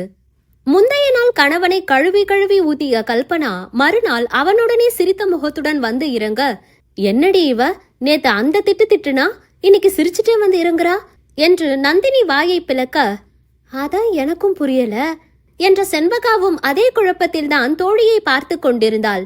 கைலாஷ்க்கு டாடா காட்டி அனுப்பி வைத்துவிட்டு அதே சிரிப்பு முகத்துடன் துள்ளி குதித்து உள்ளே வந்த கல்பனாவை பிடித்து கொண்ட இருவரும், எங்களுக்கு ஒரு உண்மை தெரிஞ்சே ஆகணும், நேத்து நீ புலம்பனதுக்கும் இன்னைக்கு இழிச்சிட்டு வர்றதுக்கும் சம்பந்தமே இல்லையே, எங்களை பார்த்தா முட்டாள் போல தெரியுதா உனக்கு என்று நந்தினி கேட்டுவிட, அவர் கொஞ்சோண்டு நல்லவர் தான் என்று வெட்கப்பட்டு கொண்டே இருவிரலில் கொஞ்சம் என்று சொன்னவளை மற்ற இருவரும் முறைக்கத்தான் செய்தார்கள். ஏய், என்னதான் உன் பிரச்சனை? அவரை பிடிச்சிருக்கு சொல்றியா இல்லன்னு சொல்றியா என்று கடுப்பாக கேட்டாள் நந்தினி. பிறகு இவளை எண்ணி இரவு முழுவதும் தூக்கம் தொலைத்தது என்னவோ அவள் அல்லவா? தோழிக்காக அவள் வருந்தி பரீட்சைக்கு கூட ஒழுங்காக படிக்காமல் வந்தாள். நேற்று பேசியது வேறவாய், இன்னைக்கு நான் வேற என்பது போல் கணவன் மனைவி இருவரும் கொஞ்சி கொலாவை கொண்டிருந்தால் கடுப்பாகத்தானே செய்யும். அவர்களை பார்த்து அசடு வழிய சிரித்தவள், நான் எப்போ அவரை பிடிக்கலன்னு சொன்ன, அவர் சந்தேக பார்வை பிடிக்கலன்னு தானே சொன்ன என்றாள் கல்பனா. நல்லா குழப்புரடி. சலித்து கொண்ட நந்தினிக்கு புரியவில்லை. இங்கே கல்பனா போல் பல பெண்கள் கணவனின் அடக்குமுறைக்கு அடங்கி போவது அவர்கள் மீது கொண்ட காதலால் மட்டுமே என்பது. அவன்தான் சரியில்லைன்னு தெரியுதில்ல, டிவோர்ஸ் பண்ணிட்டு தனியா வர வேண்டியது தானே என்று ஒற்றை வார்த்தையில் சொல்லிவிடுவார்கள். ஆனால் காதல் கொண்ட பெண்மனமோ, என் புருஷன் என்னை கொடுமைப்படுத்துறான் என்று காவல் நிலையம் வரைதான் செல்லும். அதை தாண்டி அவனை விட்டு பிரிய ஒருபோதும் நினைப்பதில்லையே. யாராவது அவனை திருத்தி என் கையில் கொடுத்திட மாட்டாங்களா, எல்லார் போலவும் ஒரு நிறைவான வாழ்க்கை வாழ்ந்திட மாட்டோமோ என்ற ஏக்கத்தில் நாட்கள் கழியுமே தவிர வாழ்க்கை அப்படியேதான் இருக்கும். பெண் துணிந்து நிற்காது, வாழ்க்கை சிறக்காதே. யார் வாழ்வில்தான் பிரச்சனை இல்லை, எல்லாம் சரியாக வளமாக அமைந்து விட்டால் கடவுளை நினைக்க மறந்து விடுவானே மனிதன். செண்பகா வாழ்க்கையில் அவளுக்கு அமைந்த கணவன் நல்லவன்தான், அவன் குடும்பத்து ஆட்களும் நல்லவர்கள்தான். இவளுக்கும் தான் அவர்களை அனுசரித்து வாழ தெரியவில்லை. நிலா விக்ரம் பொறுத்தவரை அவர்களுக்கு அவர்களே பிரச்சனைதான். யாரோ ஒரு பெண் என்று நிலாவுக்கு தன் வாழ்வில் இடம் கொடுத்திருக்கிறான். ஆனால் அவள் தன் தந்தையின் இரண்டாம் மனைவி மகள் என்று தெரிய வந்தால்? கல்பனா வாழ்வில் கணவனின் தாய் தந்தையால் பிரச்சனை இல்லை, கணவனை தான் கையாள தெரியவில்லை அவளுக்கு. பூமியில் பூக்கும் பூக்கள் ஏராளம், எல்லாம் ஒரே மனம் வீசுவதும் இல்லை, ஒரே போல் இருப்பதும் இல்லையே.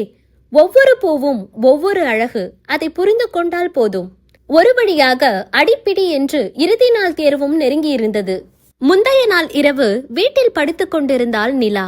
விக்ரம், அவனே பெயர் சொல்லி கூப்பிடு என்று அனுமதி வழங்கிய பிறகு தடையேது நிலாவுக்கு? இந்த சம் புரியல என்று அவனிடம் ஆடிட்டிங் கணக்கு ஒன்றிற்கு விளக்கம் கேட்டுக் கொண்டிருந்தால் இரவு 10 மணிக்கு. அவனும் சொல்லிக் கொடுத்தவன் தூக்கம் கண்ணை சொக்கி தூங்கி தூங்கி விழுந்த மனைவியிடம், டைம் ஆகிடுச்சு, தூங்கு, காலையில் எழுந்து பார்க்கலாம் என்று சொல்ல, இல்ல இன்னும் முடிக்க வேண்டியது நிறைய இருக்கு, கிளாஸ் வச்சிருந்தா கூட இவ்வளவு கஷ்டம் இல்ல, இப்ப ஏதோ கண்ணை கட்டி காட்டில் விட்ட போல இருக்கு என்று புலம்பிக் கொண்டே கண்ணை கசக்கி கொண்டு எழுந்து சென்று முகத்தை கழுவி வந்து அமர்ந்தாள். தனித்து வாழ்ந்து பழகியவள், பெண் ஆணைகள் பிறப்பிக்கும் இடத்தில் இருந்தால்தான் மரியாதை, நீ படித்து உயர்ந்த இடத்திற்கு சென்றால் இந்த உலகம் உன்னை மதிக்கும், இல்லையேல் மிதிக்கத்தான் செய்யும். அடுத்தவன் காலில் மிதிப்பட அவளுக்கு விருப்பம் இல்லை. எதுவாக இருந்தாலும் துணிந்து ஒரு கை பார்க்கும் நிலைக்கு உயர வேண்டும் என்பதே அவள் கொள்கை. அடுத்து CA படிக்க விருப்பம், அதற்காகத்தானே அவள் காமர்ஸ் எடுத்தது. போதும் இந்த வாழ்க்கை என்று முடங்கி போகும் ஆள் நிச்சயம் அவள் இல்லை. அடுத்து என்று ஓடும் ஆள். அவள் இலக்கு தடையாக இருப்பதை தகர்ப்பது எப்படி என்ற வழியை யோசிக்கும் அவள் மூளையோ இப்போது தான் படிக்க தடையாக இருக்கும் தூக்கத்தை விரட்டும் வழியை தான் அந்த நொடி யோசித்துக் கொண்டிருந்தாள். விக்ரம், தூங்க தயாரானவனை அழைத்தாள் நிலா. அவனும் கட்டிலில் பெட்ஷீட்டை விரித்துக் கொண்டே என்ன என்று அவளை திரும்பி பார்த்தான். கையை பிசைந்து கொண்டே விழிகள் தயக்கத்தில் அலைப்பாய அவன் அருகே வந்தவள், கொஞ்ச நேரம் ஏதாவது பேசலாமா என்று கேட்டாள். படிக்க போறேன்னு சொன்ன, சம்மதமே இல்லாம இப்போ பேசலான்னு சொல்ற என்ற குழப்பத்தில் அவன் கேட்க, அதுக்காக தான் பேசலான்னு சொல்றேன் என்றவளை புரியா பார்வைதான் பார்த்து வைத்தான் விக்ரம்.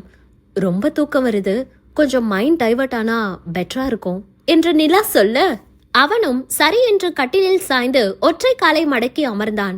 ஓடி வந்து அவன் எதிரே அவனைப் போலவே ஒற்றை காலை மடக்கி அவனை பார்த்தபடி அமர்ந்தாள் நிலா. இருவரும் எப்போது வாய் ஓயாது பேசினார்கள், இப்போது பேச அவள்தானே பேச வேண்டும் என்றால் அவளே பேசட்டும் என்று அவன் அவளையே குறுகுறுவென பார்த்து கொண்டிருக்க, அவளுக்கோ பெரும் தயக்கம்தான் தான் யோசிப்பதை அவனிடம் சொல்ல. அவன் முகம் காண தயக்கம் கொண்டு தடுமாற்றமாக அவள் விழிகள் அலைப்பாய, என்னாச்சு, ஏதோ பேசணும்னு சொன்ன என்று அலைப்பாயும் அவள் விழிகளை பார்த்து கொண்டே கேட்டான் விக்ரமன். கண்களை அழுந்த மூடி ஆழ்ந்த மூச்சு எடுத்துக்கொண்டவள் நெஞ்சை நிமிர்த்தி அமர்ந்து அவன் கண்களை பார்த்து கொண்டே, வாட் அபவுட் செக்ஸ் என்று கேட்க தூக்கி வாரி போட்டது விக்ரமுக்கு. அவன் குறுகுறு பார்வையில் இவன் அவதியாக எச்சில் விழுங்கியபடி ஒரு நிமிடம் நின்று போன மூச்சை நிதானமாக வெளிவிட அவன் பதட்டத்தை எல்லாம் குறும்பு புன்னகையுடன் பார்த்து கொண்டிருந்தாள் நிலா. இத பத்தி தான் பேச நினைச்சியா? திக்கி திணறி வெளிவந்தது அவன் வார்த்தைகள். இன்ட்ரெஸ்டிங்கா பேசினா தூக்கம் வராதா? இப்பதான் கூகுள்ல பார்த்தேன், one deep kiss refresh your whole பாடி என்று கண்களை சிமிட்டி சொன்னவள் விழி அசைவு கூட அவன் இதயத்தை நிறுத்தி வைத்தது. முதல்ல இந்த கூகுள பிளாக் பண்ணணும், யார் என்ன கேட்டாலும் படம் போட்டு விவரிச்சிடுது என்று முணுமுணுத்து கொண்டவன், இத பத்தி இப்போதைக்கு பேச வேணாம், நாளைக்கு பரீட்சை இருக்குல்ல, போய் படி, இல்லனா தயவு செஞ்சு தூங்கு என்று ஜகா வாங்கியவன் கைகளை பிடித்துக்கொண்டு இன்னும் நெருங்கி அமர்ந்த நிலாவோ அவன் விரல்களோடு தன் விரல்களை பிணைத்தபடி, ஏன் பேசக்கூடாது? I am adult. அதுவும் உங்ககிட்ட பேச உரிமை இருக்கு. எனக்கு உங்களை பிடிச்சிருக்கு, இல்லைன்னு பொய் சொல்லாதீங்க. உங்களுக்கும் என்ன பிடிச்சிருக்குன்னு எனக்கு தெரியும். I trust you and I need you in this time என்று சொன்னவள் எப்போதும் போல் மற்ற பெண்களில் இருந்து மாறுபட்டுதான் தெரிந்தாள். காமம் ஆண்களுக்கு சொந்தமானது ஒன்றும் இல்லையே. ஆண்தான் அது பற்றி பேச வேண்டும், துவங்க வேண்டும் என்று ஆணையிட தன் உறவான ஆணிடம் உரிமையாக அவள் கேட்க படிக்கும் பெண் என்று தள்ளி நின்றது என்னவோ விக்ரம் தான். But I want some time. உங்க வீட்டுல பேசி முறைப்படி கல்யாணம் பண்ணிக்கலாம் என்ற அவன் கடைசி வார்த்தை அவள் இதழ்களில் மடிந்துதான் போனது. ஆம், அவன் பேச்சை குறைக்க இவள் செயலில் இறங்கிவிட்டாள். அவன் பேசிக் கொண்டிருக்கும் போதே சட்டென்று கட்டிலில் காலை மடக்கி மண்டியிட்டு அவன் சிகைக்குள் விரல் கோர்த்து அவன் இதழ்களை வன்மையாக முற்றுகையிட்டிருந்தாள். பெண்ணுக்குள்ளும் பேராளுமை கண்டான் அவள் ஒற்றை இதழ் முத்தத்தில். அனுபவமில்லா முதல் இதழ் அணைப்பு.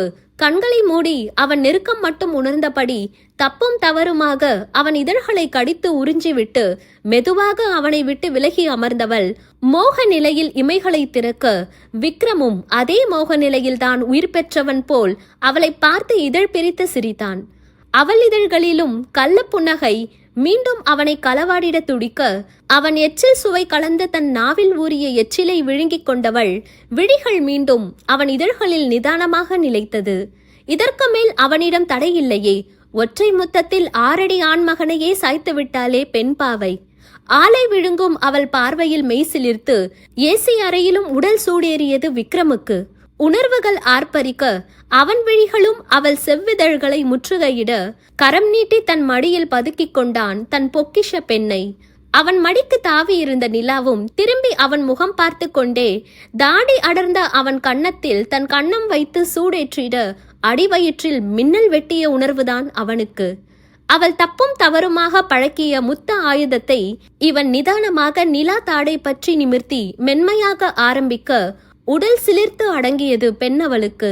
முத்தம் மூளையை சுறுசுறுப்பாக்கும் என்று ஆரம்பித்தவள் அந்த நொடி அறியவில்லை அவன் மூளை சுறுசுறுப்பானால் தன் உடல் நோகும் என்று. வெறும் முத்தம்தானே என்று ஆரம்பித்தவர்கள் இணைவு உடல் முழுதும் வியர்வை நீரோடையாக பாய்ந்தாலும் இன்னும் தீர தாகத்தில் அவள் இதழ் வழி உயிரை குடித்தவன் தன் உயிர் நீரை அவளுள் சேமித்துவிட்டே விலகினான். அவள் எண்ணியது போல் தூக்கம் தொலைந்ததுதான். விழிகள் முழித்து கிடந்தாலும் இருவரும் ஒரு வார்த்தை கூட பேசவில்லை. நிறைவாக மனம் நிறைந்தவளை மார்பில் புதைத்துக் கொண்டு விக்ரம் படுத்திருக்க அவன் அணைப்பில் இருந்து நெளிந்து விலகிய மனைவியின் ஆளுகை மீண்டும் வேண்டும் என்று ஆசையாக அவளை நெருங்கியவனை பிடித்து தள்ளிவிட்டு எழுந்து சென்றவள், ஏன் தூக்கம் கலைஞ்சது, நான் படிக்க போறேன் என்று சொல்ல விக்ரமுக்கோ நரக வேதனையாக போனது. ஆசை காட்டி மோசம் செய்தாலே காரியக்காரி, ஏன் தூக்கத்தையும் கெடுத்துட்ட என்று சொன்னவனுக்கு நாளை அவள் பரீட்சை முடியும் வரை காத்திருக்க வேண்டும் என்பதே முடியா காரியமாகத்தான் இருந்தது. அவளை பார்த்து கொண்டே தாபமாக தலையணையை அணைத்துக் கொண்டு படுத்தவனுக்கு பறக்கும் முத்தம் ஒன்றை பறக்கவிட்டு ஓடியே விட்டாள் அவன் செல்ல ராட்சசி. காலையில் கல்லூரிக்கு கிளம்பும் போது கூட இவன் ஏக்கமாக அவளை பார்க்க சுத்தவிட்டு சுகம் காணும் பெண்ணோ அவனை அருகே கூட சேர்க்க மறுக்க ராட்சசி என்று திட்டிக் கொண்டான். அதற்கும் தேங்க்யூ என்று இதழ் அசைத்து சொன்னவளை இன்று இரவு பழி தீர்க்கும் எண்ணம்தான் அவனுக்கும். அழகான விடியல் கொடூரமான பிரிவை ஏற்படுத்தி செல்லும் என்று அந்த நொடி இருவரும் உணரவே இல்லை. அன்றளர்ந்த மலராக புது தேஜஸுடன் கல்லூரிக்கு வந்த நிலாவின் முகத்தை பார்த்தே புரிந்து கொண்ட கல்பனா, நிலவுல விக்ரம் லேண்ட் ஆகிடுச்சு போல, பிரக்யான் ரோவர் எப்போ வரும் என்று ரகசியமாக அவள் காதில் கேட்க வெட்க சிரிப்பை அடக்கிக் கொண்டே கூடிய சீக்கிரம் என்று சொல்லி கண்ணடித்து செல்ல அவள் வாழ்வில் இனியாவது வசந்தம் மலரட்டும் என்று எண்ணிக்கொண்டாள் கல்பனா. பரீட்சை முடிய இன்று விக்ரமே நிலாவை அழைத்து செல்வதாக சொல்லி அவளுக்காக பார்க்கிங் ஏரியாவில் காத்திருந்த சமயம் விக்ரம் என்ற ஆண் குரலில் திரும்பி பார்த்தான். அங்கே அவன் தந்தை தான் நின்று கொண்டிருந்தார். 6 மாதம் முன் அவரை சந்தித்து இருந்தால் நிச்சயம் அவரை தவிர்த்து முகத்தை திருப்பிக் கொண்டு சென்றிருப்பான். அவன் திருமண வாழ்வு தந்தை எந்த சூழ்நிலையில் அப்படி ஒரு திருமணம் செய்தார் என்று யோசிக்க வைத்தது. அதனாலோ என்னவோ முன்பு போல் அவரிடம் கோபத்தை காட்டவில்லை. அவன் எப்படி இருக்க என்று கேட்டவர் விழிகளில் அவனுக்கான முக்கியத்துவமும் பாசமும் இப்போதும் இருந்தது. அதை அவனும் உணர்ந்தான். என்று மட்டும் சொல்லிக் கொண்டவன், நீங்க இங்க என்ன பண்றீங்க, எப்போ வந்தீங்க என்று கேட்க, ராஜனும் ஏர்போர்ட்ல இருந்து நேரா இங்கதான் வரோம் என்றவர் கேட்டுக்கு வெளியே நின்றிருந்த ஏர்போர்ட் டாக்ஸியை காட்டினார். வித்யூ வினிஷா வந்திருக்காங்களா? தன் தம்பி தங்கைகளை பார்க்கும் ஆர்வம் அவன் கண்களில். ஆமா வந்திருக்காங்க, நிலாவை அழைச்சிட்டு வர போயிருக்காங்க என்றதும், எந்த நிலா என்று கண்களை சுருக்கி கேட்டான்.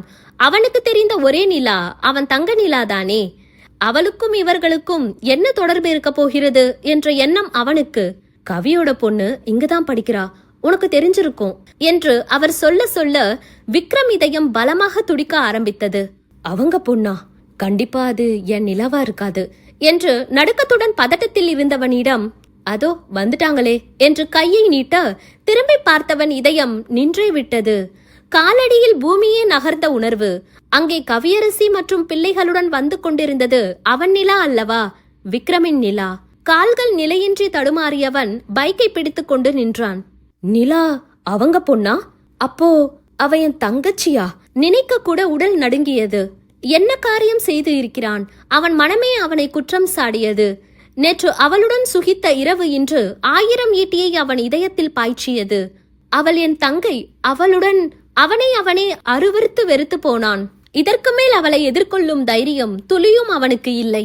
அவள் அவனை நெருங்கும் முன்னமே வண்டியை எடுத்துக்கொண்டு வேகமாக சென்றவனை, விக்ரம் என்று இருவேறு குரல்கள் ஒரே தவிப்பில் அவன் பெயர் சொல்லி அழைத்தது. வேறு யார்? நிலாவும் ராஜனும் தான் அழைத்தார்கள். நிலா ராஜனை புரியா பார்வை பார்த்து வைக்க, அதே பார்வையை தான் ராஜனும் தன் மகனை உரிமையாக பெயர் சொல்லி அழைத்த சிறு பெண்ணை பார்த்து வைத்தார். ராஜன், விக்ரம் ஏன் இவ்வளவு அவசரமா போறான் என்று கேட்டுக்கொண்டே கவியரசி அவர்கள் அருகே வர இன்னும் குழம்பி போனாள் நிலா. அவர் என்று கேள்வியாக ராஜனை நிலா பார்க்க, என் பையன் என்ற ராஜனும், உனக்கு அவன் யார் என்ற பார்வையை அவர் நிலாவை பார்க்க, மெல்லிய அதிர்வுடன் தன் கழுத்தில் கிடந்த தாலியை தூக்கி காட்டினாள். மகள் கழுத்தில் கிடந்த தாலியை பார்த்த கவியரசிக்கு ஏக அதிர்ச்சிதான். நிலா, என்ன இது என்று கவியரசியிடம் தங்கள் திருமணம் நடந்த சூழ்நிலையை விளக்கியவள், அவர் என்ன அழைச்சிட்டு போறதா சொல்லி இருந்தார். நீங்க அவர்கிட்ட என்ன சொன்னீங்க? ஏன் இவ்வளவு கோபமா போறார் என்று இயலாமை கலந்த கோபத்தில் ராஜனை பார்த்து விழிகளில் நீர் ததும்ப கேட்டாள் நிலா. நீ கவியோட பொண்ணுன்னு சொன்ன, ஏதோ தப்பா புரிஞ்சுட்டான் போல என்றவரை இயலாமையாக பார்த்தவளால் விக்ரம் மனநிலையை புரிந்து கொள்ள முடிந்தது. ஐயோ என்று மனம் வெதும்பியது. அவளுக்கும் தெரியும் கவியரசி தனக்கு அன்னை ஸ்தானத்தில் இருப்பவர் தானே தவிர அன்னை இல்லை என்று. ஆனால் அவனுக்கு தெரியாதே அவன் மனம் எவ்வளவு வேதனையில் இருக்கும் என்று எண்ணியவள் விக்ரமை தேடி செல்ல எண்ணி ஓட எத்தனித்த சமயம், என்னாச்சு என்று கேட்டுக்கொண்டே அவ்விடம் வந்தார்கள் செண்பகாவும் சத்தியனும். நிலா நிலவரத்தை தேம்பலுடன் விளக்க, நான் பாத்துக்கிறேன், நீங்க கவலைப்படாதீங்க என்றவன், அங்கிள் நீங்க எல்லாரையும் வீட்டுக்கு அழைச்சிட்டு போங்க, நான் விக்ரம கூட்டிட்டு வரேன் என்றவனிடம் நிலா நானும் வரேன் என்று தவிப்பாக சொல்ல அவளை சமாதானம் செய்துதான் அவர்களுடன் அனுப்பி வைத்தான். இங்கே தனித்து நின்ற தன் மனைவியை பார்த்தவன் அவளை தனியாக வீட்டுக்கு போக சொல்ல முடியாது. அப்போது பைக்கில் வந்த நரேனை நிறுத்தி வீட்டில் விட்டுவிடும்படி கேட்டுக்கொள்ள அவனும் சரி சார் என்றாலும் செண்பகாவை தயக்கமாக பார்த்தான். ஒரு காலத்தில் அவளை உருகி உருகி காதலித்தவன் ஆகிற்றே, தன்னுடன் அவன் வருவாளா என்ற தயக்கம் அவனுக்கு. சத்தியனுக்கோ இதுவரை தனியாக எங்கும் சென்று பழக்கப்படாத மனைவியை தனித்துவிட பயம். அதுதான் நரேனுடன் அனுப்பி வைத்துவிட்டு அவன் காரை எடுத்துக்கொண்டு விக்ரமை தேடி சென்றான். விக்ரம் இருக்கும் மனநிலையில் எங்கேயாவது பைக்கை கொண்டு விட்டு விடுவானோ, அவனுக்கு ஏதும் ஆகிவிடுமோ என்ற பயம்தான் எல்லாருக்கும். வீடு வந்து சேர்ந்த பிறகும் நிலாவின் அழுகை ஓயவில்லை. இத்தனை காலம் தனித்து இருந்தவளுக்கு கடவுள் கொடுத்த வரம் அல்லவா அவன். அவனையும் தன்னிடம் இருந்து பிரித்து விடுவாரோ இந்த கடவுள் என்ற ஆதங்கம் அழுகையாக வெடித்தது. சாரிடா என்று மகளின் தலையை ஆதுரமாக வருடிய கவியரசிக்கு மகள் திருமண செய்தியை தன்னிடம் கூறவில்லையே என்று வருத்தம் கொள்ளக்கூட அவகாசம் இல்லாது போனது. பிள்ளைகளையும் கவியரசியையும் விக்ரம் வீட்டில் விட்ட ராஜனும் வீட்டில் இருக்க மனமின்றி மகனை தேடி சென்றிருந்தார். இங்கே செண்பகாவை வீட்டு கேட் அருகே இறக்கிவிட்டு சென்ற நரேனை மாடியில் துணிக்காய போட்டு கொண்டிருந்த சத்யன் அக்கா தங்கேஸ்வரி யோசனையாக பார்த்தார். யார் இந்த பையன்? இவனோட எதுக்கு இவ வர்றா? இந்த பையனை எங்கேயோ பார்த்த போல இருக்கே என்று யோசித்துக் கொண்டே உள்ளே வந்த செண்பகாவிடம், அந்த பையன் யாரு, சத்யன் எங்க என்று நேரடியாகவே கேட்டுவிட்டார். கூட படிக்கிற பையன், அவர் ஒரு அவசர வேலையா போயிருக்கார் அதான் என்று சொல்லிவிட்டு சென்றவளை ததும்பலான மனநிலையில்தான் நம்பிக்கையின்றி பார்த்து சென்றார் தங்கேஸ்வரி. தங்கள் அறைக்கு வந்த செண்பகாவும் உடை மாற்றிவிட்டு பால்கனியில் நின்று நிலாவுக்கு அழைத்து பேசிக் கொண்டிருந்தாள். அவள் பேச சென்ற போது அறையில் சத்யனின் அக்கா மகள் காயத்ரி மட்டும்தான் அமர்ந்திருந்தாள். சில நேரம் பாடத்திற்கு தேவையான நோட்ஸ் எடுக்க அவள் லேப்டாப்பை தான் பயன்படுத்துவாள். இன்றும் அப்படி சொல்லித்தான் பார்த்து கொண்டிருந்தாள். சிறிது நேரத்தில் இரவு உணவு சமைப்பதற்கு அவளை அழைக்க வந்த தங்கேஸ்வரி கட்டிலில் திறந்திருந்த லேப்டாப்பை பார்த்து அதிர்ந்து போனவர் அருவருப்பாக முகத்தை திருப்பிக் கொண்டு வீட்டில் இருந்த அத்தனை பேரையும் கத்தி அழைத்திருந்தார். பல சுரூபமும் சத்யனின் அன்னையும் கோவிலுக்கு சென்றிருக்க அவர்களை தவிர பெண்கள் எல்லாம் அவள் அறையில் கூடினர். ஏ ஈஸ்வரி, எதுக்கு இப்போ கத்துற என்று கேட்டுக்கொண்டே சத்யன் அத்தை உள்ளே வர, இந்த சிங்காரி என்ன வேலை பார்த்து வச்சிருக்கா பாருங்க என்று ஒரே நொடியில் செண்பகா ஒழுக்கம் விமர்சிக்கப்பட்டது. ச்சே, எவ்வளவு கேவலமா இருக்கா! என் தம்பி எந்த வகையில குறைஞ்சு போயிட்டான்னு இன்னொரு பையன் கூட பழகுறா என்று அவர் இட்டுக்கட்டி கொண்டிருக்கும் போதே சத்தம் கேட்டு செண்பகாவும் அறைக்கு வந்தாள்.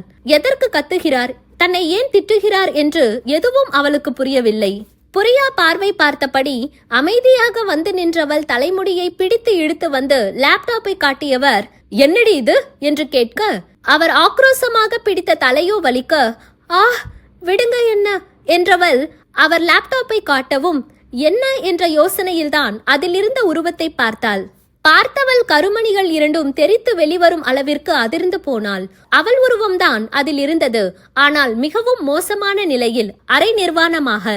பார்த்தாலே தெரிந்தது அந்த படம் உண்மை இல்லை, AI தொழில்நுட்ப வளர்ச்சியில் உருவாக்கப்பட்டது என்று. ஆனால் இது எப்படி ஏன் லேப்ல? கண்ணீர் கட்டி கொண்டு வந்தது செண்பகாவுக்கு. இல்ல, இது நான் இல்ல, இது உண்மை இல்ல என்று உடல் நடுங்க சொன்னவள் பேச்சை அங்கே யாரும் நம்ப தயாராக இல்லை. இது உண்மை இல்லன்னு எங்களுக்கும் தெரியுது. எவனுக்கும் நீ போட்டோ கொடுக்க போய் தானே இவ்வளவு கேவலமா உன்னை எடிட் பண்ணி அனுப்பி விட்டு இருக்கான். ஹேமா தன் பங்கிற்கு அவளை சாடியபடி அதிலிருந்த சேட்டை வாசிக்க செண்பகாவோ காதை பொத்தி கொண்டாள். ச்சே, நல்ல குடும்பத்துல பிறந்த பொண்ணு பண்ற வேலையா இது? ஒண்ணு தெரியாத பொண்ணுன்னு நினைச்சா வில்லங்க பிடிச்சவளா இருக்கா. இதெல்லாம் நீ அனுப்பின மெசேஜ் தான், உன்னாலேயே கேட்க முடியலல்ல என்று சொல்ல, இல்ல நான் எதுவும் பண்ணல என்று கெஞ்சியவளை மொத்த குடும்பமும் அருவருப்பாகத்தான் பார்த்தது. தங்கேஸ்வரி மாலை நரேன் கொண்டு வந்து விட்டு சென்றதை நினைவில் வைத்து, யாரடி இது, அந்த பையனா என்று கேட்டவருக்கு அப்போதுதான் நினைவு வந்தது. திருமணத்தின் போது அவனுடன் இவள் நின்று பேசியதும் அவன் பார்வை மொத்தமும் இவள் மீது பதிந்து இருந்ததும். முடிவே செய்துவிட்டார் நரேனுடன் தவறான உறவு என்று. குற்றங்கள் சரமாரியாக சுமத்தப்பட தன்னை நிரூபிக்க போராட முடியாது அவர்களிடம் இருந்து தப்ப எண்ணி குளியலறைக்குள் சென்று அடைத்துக் கொண்டாள். அந்த நொடி அவள் மனம் தேடியது என்னவோ தன்னவனைத்தான். சத்யன் மட்டும் தன்னுடன் இருந்திருந்தால் இந்த நிலைக்கு தன்னை தள்ளி இருக்க மாட்டான் அல்லவா என்று கணவன் துணை தேட நண்பன் நல்வாழ்க்கை கருதி சென்றவன் தன் இல்லால் நிலையறியாது போனான். அதிரல் தாங்கும் பாதிரி. அத்தியாயம் 25. அண்ணி, சத்யன் தம்பிக்கு போன் போடுங்க, அவர் பொண்டாட்டி யோகியதா அவருக்கு தெரியட்டும் என்று சீதா சொல்ல தங்கேஸ்வரியும் சத்யனுக்கு போன் போட்டாள். போன் போகல என்ற தங்கேஸ்வரிக்கு இன்னும் செண்பகா மீது ஆத்திரம் குறையவே இல்லை. எல்லாரும் வரட்டும் என்று பொறுமியபடியே அறையை விட்டு அவர்கள் சென்றாலும் செண்பகா குளியலறை விட்டு வெளியே வரவே இல்லை. அழுது அழுதே கண்களில் நீர் வற்றி ஓய்ந்து போனாள். இங்கே விக்ரமை தேடி சென்ற சத்யனோ ஒரு காட்டுப்பகுதியில்தான் அவனை பார்த்து பிடித்து வைத்திருந்தான். ஏதோ உந்துதலில் அந்த இடத்தில் இருந்து ஓடி வந்த விக்ரம் இலக்கு இன்றி எதிரே வரும் வாகனங்கள் எதையும் கவனிக்காது பைக்கை ஓட்டி வர கவனமின்றி சாலை ஓரம் வளர்ந்திருந்த மரத்தில் மோதி கீழே விழுந்தான். மீண்டும் எழ சிறிதும் எண்ணமில்லை. வாழ்க்கையே வெறுத்து போன உணர்வு. ஆனால் உயிர் உடலை விட்டு பிரியும் வரை வாழ்ந்துதானே ஆக வேண்டும் என்ற கட்டாயம். அவன் நல்ல நேரம். சாலையில் வாகனங்கள் எதுவும் அதிகம் வரவில்லை. இல்லையேல் சிந்தை இழந்தவன் மொத்தமாக சிதைந்திருப்பான். அதிகமாக வாகனங்கள் எதுவும் வராத அவுட்டர் ஏரியா. அவனாகவே எழுந்து கொண்டான். கை கால்களில் தார் சாலை உராசியதில் சிராய்த்து ரத்தம் சொட்ட அதற்கு மேல் ஓட திராணியின்றிதான் அங்கேயே அமர்ந்து இருந்தான். எங்கு செல்வது? இனி தன் வாழ்வுக்கு அர்த்தம் உண்டோ? வெறுமை தாண்டி குற்ற உணர்வுதான் அவனை கொன்றது. அந்நேரம் சத்யன் அவன் எண்ணிற்கு அழைக்க அவ்வளவு நேரம் யாரின் அழைப்பையும் ஏற்காது எல்லாரையும் புறக்கணித்தவனுக்கு நண்பனின் ஆறுதல் தேவைப்படவே சத்யன் அழைப்பை ஏற்றுதான் இருக்கும் இடம் சொன்னான். அடுத்த 10வது நிமிடமே அவ்விடம் வந்து சேர்ந்த சத்யன் ரத்தம் வடிய அமர்ந்திருந்த நண்பனை பார்த்து பதறிதான் போனான். விக்ரம், என்னாச்சு என்று அவனை நோக்கி ஓடி வந்தவன் காரில் இருந்த முதலுதவி பாக்ஸில் இருந்து மருந்து எடுத்து போட்டு விட்டு கொண்டே, பைத்தியமடா உனக்கு என்று நண்பனை திட்டினான். அவன் மருந்து போட ஒத்துழைக்காது தட்டிவிட்டவன், பைத்தியம் ஆகிடுவோம் போல என்று உடைந்த குரலில் சொல்ல பரிதாபமாகத்தான் நண்பனை பார்த்தான் சத்யன். ஏண்டா இப்படி பண்ற? அந்த பொண்ணை பத்தி யோசிச்சு பாத்தியா என்று கேட்க, என்னால என்னையே மன்னிக்க முடியல சத்யா. அவ முகத்தை எப்படி பாப்பேன் சொல்லு? ரொம்ப கில்ட்டியா இருக்கு. அவ என் தங்கச்சி, அவளை போய் என்று இயலாமையுடன் சொன்னவன் கதறி அழுதே விட்டான். உடைந்து அழும் நண்பனை என்ன சொல்லி சமாதானம் செய்வது என்று சத்யனுக்கு தெரியவில்லை. அவனை அப்படியே விடவும் முடியாதே. பிரச்சனைன்றதும் அந்த பொண்ணு தனியா விட்டு ஓடி வந்துட்டியா விக்ரம்? அன்னைக்கு தாலி கட்டினப்ப அவ என்ன முடிவெடுத்தாலும் கட்டுப்படுறேன்னு சொன்ன. இன்னைக்கு எல்லாம் முடிஞ்ச பிறகு அந்த பொண்ணு தனியா விட்டு ஓடி வந்துட்ட. 2 பேர் சம்பந்தப்பட்ட விஷயத்துல நீ மட்டும் முடிவு எடுக்கிறது எந்த வகையில நியாயம் சொல்லு என்று நியாயம் கேட்கும் நண்பன் கேள்விகளுக்கு அவனிடம் பதில் இல்லை. சரி, அந்த பொண்ணு உன் தங்கச்சியாவே இருக்கட்டும். உன்னையே நம்பி இருக்கிற பொண்ண இப்படிதான் விட்டு வருவியா? ரொம்ப தப்பு விக்ரம். எதுவா இருந்தாலும் அவளும் நீயும் சேர்ந்துதான் முடிவு எடுக்கணும் என்று அவனை சமாதானம் செய்து அழைத்து வந்து வீட்டில் சேர்த்தான். விக்ரமை பார்த்த நிலாவோ இத்தனை நேரம் அவனை காணாது தவித்து போனவள் கண்ட நொடி தாவி வந்து அணைப்பாள் என்று எண்ணினால் தன் கோபம் தீர அடித்திருந்தாள். என்னை விட்டு எங்க போனீங்க? அழுகையோடே அவனை அடித்துக்கொண்டே மார்பில் சரிந்த பெண் இதுவரை அவன் காணாத சிறுமிதான். அவளுக்கு துணை என்று நம்பிய ஒரே உறவு அவன் மட்டும்தானே. அவனும் விட்டு சென்று விடுவானோ என்ற பயத்தில் உடல் நடுங்க அவனை அணைத்துக் கொண்டிருந்தவளை இலக்கணம் மாறினாலும் இவள் என்னவள் என்ற உரிமையில் அணைத்துக் கொண்டது அவன் கரங்கள். அதன் பிறகு சத்யன்தான் இத்தனை நேர அவன் குற்ற உணர்வு வீண் என்று கவியரசி நிலா உறவை விளக்க, தான் தவறிழைக்கவில்லை என்று குற்ற உணர்வு நீங்கி உன்னை யாருக்கும் விட்டு கொடுக்க மாட்டேன் என்று மனைவியை அணைக்க நீண்ட கரத்தை தட்டிவிட்டு இன்னும் 4 அடி போட்டால் அவன் ராட்சசி. ஒருவேளை தங்கச்சியாவே இருந்தாலும் தனியா விட்டு போவியா? கேட்டு கேட்டு அடித்த மனைவியிடம் வாத்தியும் விழியில் தேங்கி நின்ற கண்ணீருடன் அடிவாங்கதான் செய்தான். அவர்கள் நிலை சுமூகமாக அண்ணா என்று ஓடி வந்து அவன் காலை கட்டிக்கொண்ட மழலைகளை முதல் முறை கையில் ஏந்தினான் 2ஆம் தகப்பனாக. நண்பன் பிரச்சனையை சுமூகமாக்கிவிட்டு சத்யன் வீடு திரும்ப செண்பகா குறை உயிராகி போனாள். ஆனால் அவன் வரும் முன்னமே கலவரமாக வெடித்து கிடந்த வீட்டை கட்டுக்குள் கொண்டு வந்திருந்தார் பலசுரூபம். வயதின் அனுபவம் மனுஷங்களை தெளிவாக எடை போட கற்றுக் கொடுத்திருந்தது. யாரு என்ன பண்ணுவாங்கன்னு மூஞ்ச பார்த்தா தெரியாது. எங்க அவ எதிர்த்து பேச தைரியம் இல்லாத பொண்ணுனா இஷ்டத்துக்கு பழி போடுவீங்களா? மற்றவர்களை சாடிவிட்டு செண்பகா அறையில் வந்து கதவை தட்டினார். ஏ சின்ன குட்டி, கதவை தர. யாரு என்ன சொன்னாலும் கதவை அடைச்சிட்டு மூக்க சிந்துனா சரியா போகுமா? மத்த நேரமெல்லாம் வாய்க்கிழிய பேசுவியே, இப்ப பேச தெரியாது உனக்கு என்று அவளுக்கு ஆதரவாக பேசி கதவை திறக்க சொல்ல வெகு நேரமாகியும் அவள் கதவை திறக்கவே இல்லை. உள்ளிருந்த சத்தம் ஏதும் இல்லை என்றதும் மொத்த குடும்பமும் அவள் அறையில்தான் பதட்டத்துடன் கூடியிருந்தார்கள். அந்த சமயம்தான் வந்து சேர்ந்தான் சத்யன்.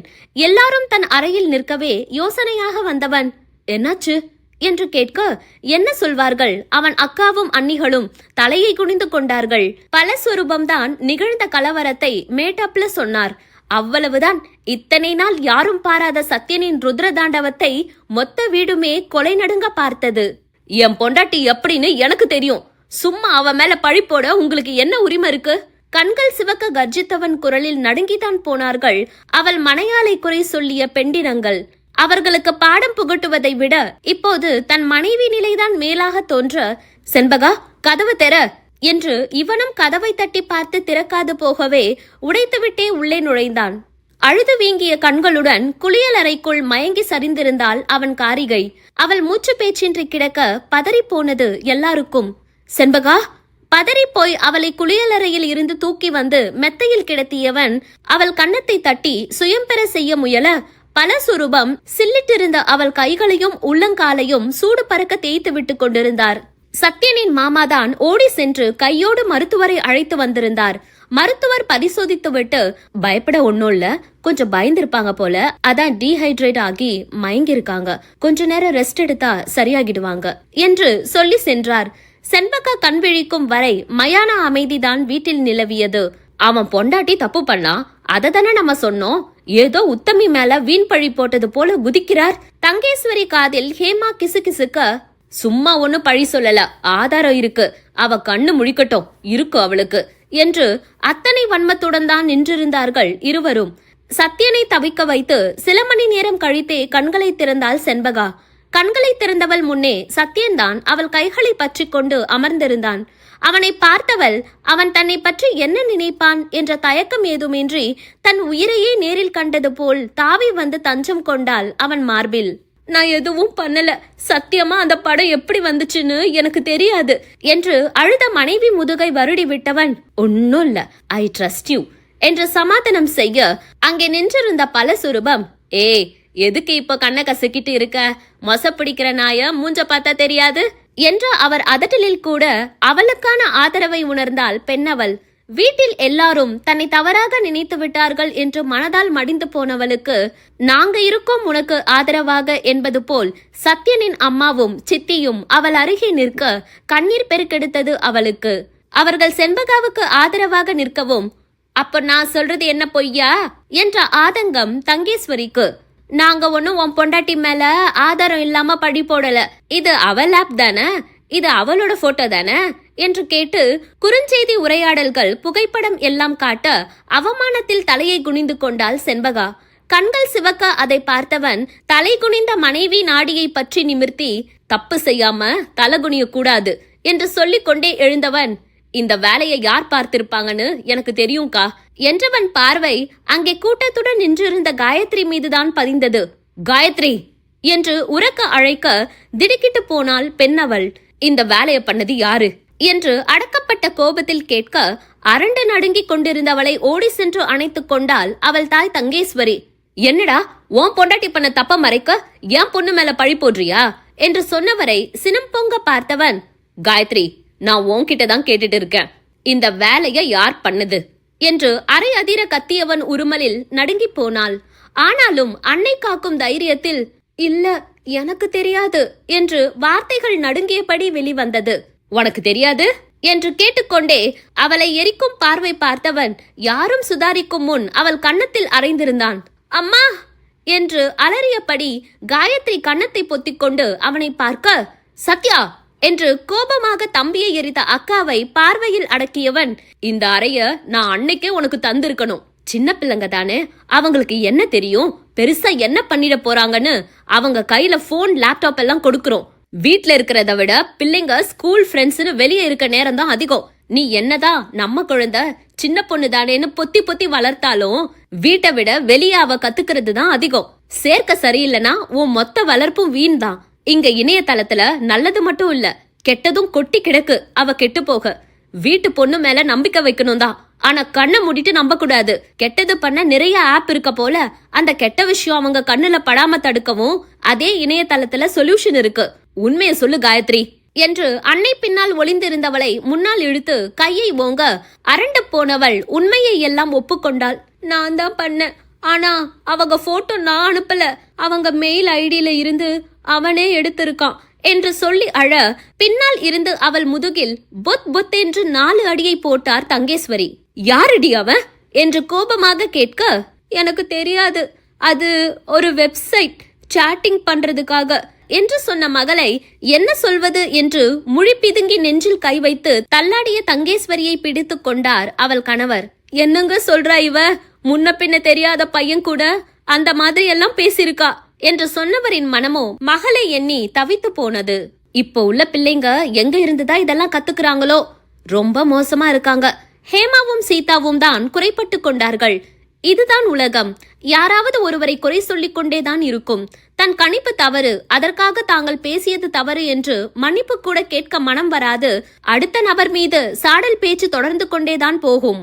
நம்ம பொண்ணு மேல தப்ப வச்சுட்டு வீட்டுக்கு வந்த பொண்ணு மேல பழி போட்டது தப்புமா என்று தங்கேஸ்வரியின் கணவர் சொல்ல, அவளிடம் மன்னிப்பு கேட்க கூட அவரின் ஈகோ இடம் கொடுக்கவில்லை.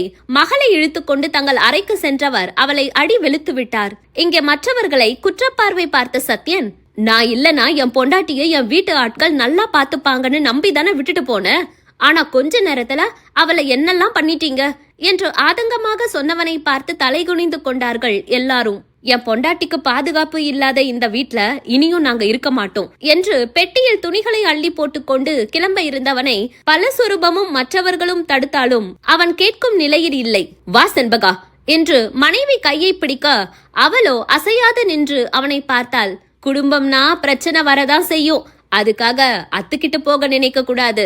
எந்த பிரச்சனைனாலும் உன் அம்மாவை நின, அவ இருந்தா என்ன முடிவு எடுத்திருப்பா யோசி என்று அன்று பொன்னாபரணம் சொன்ன வார்த்தைகள் நினைவில் வர சத்யன் கையை தன் கையில் இருந்து பிரித்துவிட்ட செண்பகாவோ நீர் கோர்த்து நின்ற விழிகளுடன் மறுப்பாக தலையசைக்க அவளைதான் ஆச்சரியமாக பார்த்தான் சத்யன். எச்சில் முழுங்கி நிதானமாக மூச்சு விட்டு கொண்டவள், இது நம்ம வீடு, இங்கிருந்து எங்க போக போறோம்? பிரச்சனை இல்லாத இடமே இல்லையே. இவங்க ஏன் குடும்பம், ஏதோ தவறா புரிஞ்சு பேசிட்டாங்க, அதுக்காக அவங்கள உதறி தள்ளி போக முடியுமா? நான் எங்கேயும் வரமாட்டேன் என்று கணவனை விட்டு விலகி பலஸ்வரூபம் தோளில் சாய்ந்த மனைவியை பூரிப்பாக தான் பார்த்தான் சத்யன். என் பொண்டாட்டிக்கு இப்படி கூட யோசிக்க தெரியுமா என்பது போல் நிம்மதியான பார்வை அவன் விழிகளில்.